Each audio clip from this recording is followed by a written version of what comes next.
अच्छा बेटा, हमने इक्वल मैट्रिक्स का काम किया था।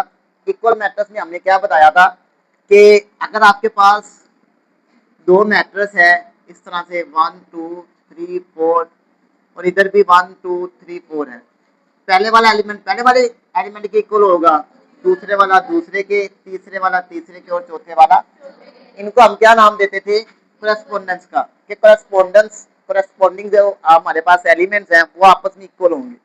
तो यहाँ पे उसने बता दिया है कि अगर ये इक्वल हो देन आपने वैल्यू फाइंड करनी है ए की, बी की, सी की और डी की। इसी तरह से इसमें एक्स और वाई की, इसमें ए बी सी और डी की, इसमें पी और क्यू की। अच्छा बेटा, हमें ये पता है कि दोनों इक्वल है। अगर दोनों इक्वल है तो पहले वाला किसके बराबर होगा? मतलब कि a प्लस 2 किसके इक्वल होगा? 5 के। पहले वाले के बराबर होगा। ठीक हो गया भाई। दूसरे वाला किसके बराबर होगा? 8 के। तीसरे वाला किसके बराबर होगा? b माइनस 1 6 के। और d प्लस 4 किसके इक्वल होगा? यहाँ तक किसी को कोई मसला तो नहीं है? पहले वाला पहले वाले के बराबर, दूसरे वाला दूसरे के, तीसरे वाला तीसरे के और चौथे वाला चौथे के। नहीं, इसके बाद मैंने एक और बात भी कही थी, अगर इक्वल मैट्रिक्स है तो पहले वाला पहले वाले के बराबर होता है, मैंने ये कहा था। हमने एक ये भी तो एग्जांपल की थी ना, अगर हम इसकी जगह पे रख लेते ए बी सी डी, क्योंकि उसने हमें बता दिया इक्वल है। इक्वल का मतलब पहला पहले की इक्वल है, दूसरा दूसरे की इक्वल है। उसने हमें बाउंड कर दिया है ना कि दो मैट्रिक्स है, दोनों इक्वल है।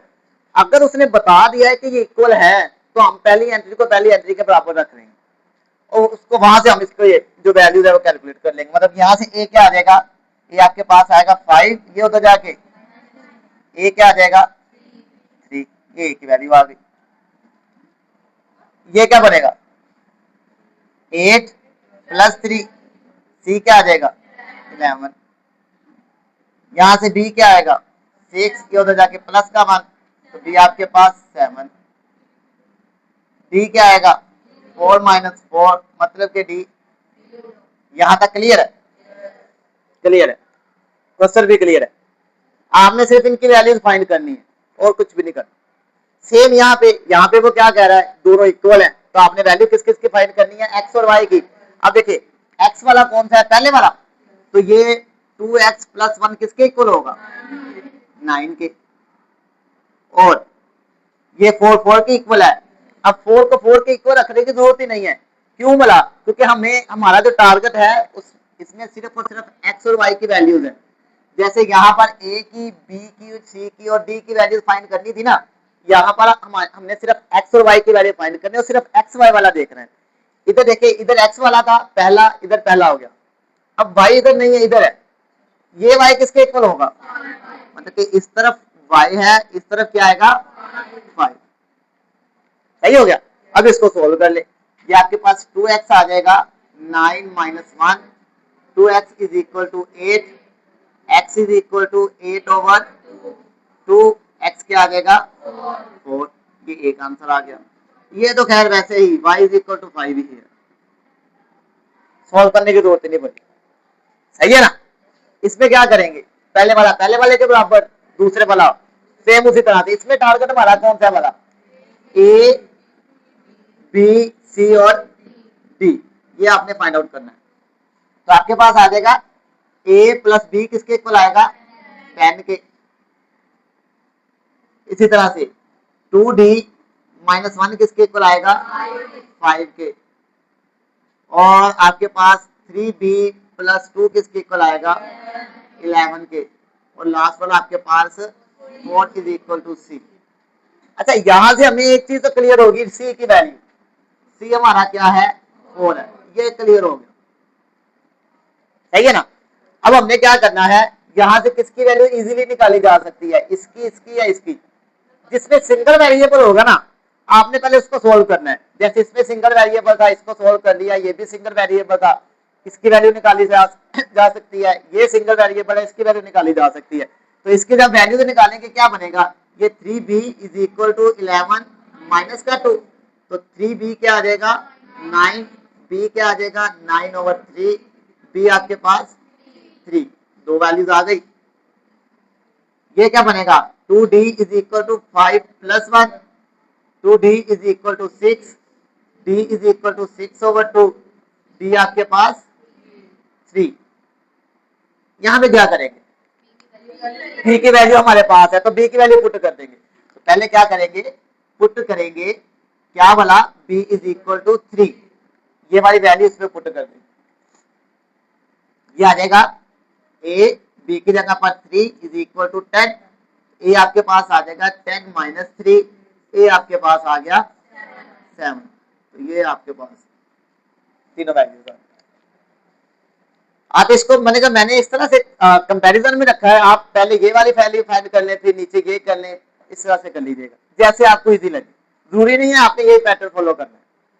अच्छा सेम आपके पास था 7 वाला क्वेश्चन, लेकिन ये इससे थोड़ा सा चेंज है। चेंज कैसे होगा, देखिए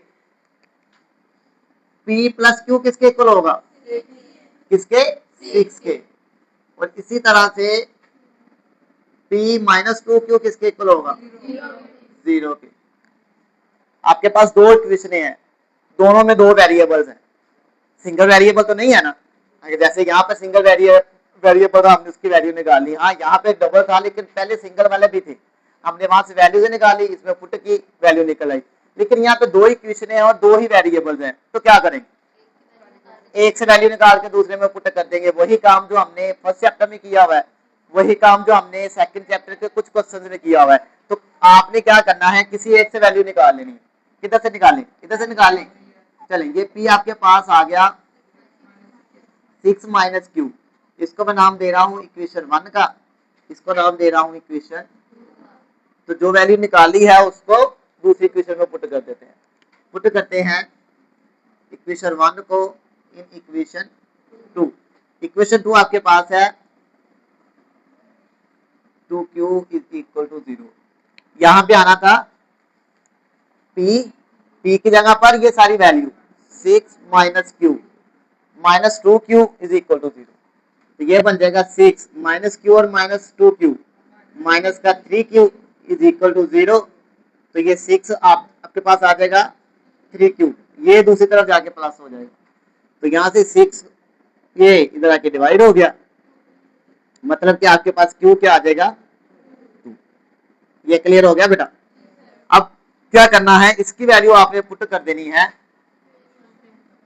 पुट इन इक्वेशन, चाहे 1 में कर दें चाहे 2 में कर दें, वो आपकी मर्जी है। तो मैं इसको 1 में पुट करने लगा हूं। 1 आपके पास था p is equal to 6 minus q की जगह पर q का आंसर आ गया। तो p आपके पास क्या आ जाएगा, ये आपका p और q की वैल्यू। इसमें बताएं किसी को कोई इशू है तो उसको सॉल्व करें। क्लियर है, ये सारे के सारे हम जो काम करेंगे ना वो वही है जो हमने पहले डिफाइन की हुई है। वो पहले 2 लेक्चर अच्छी तरह देख लें, उसके बाद इसको ट्राई करिएगा। ये एक्सरसाइज खत्म हो गई, चलें ठीक है बेटा।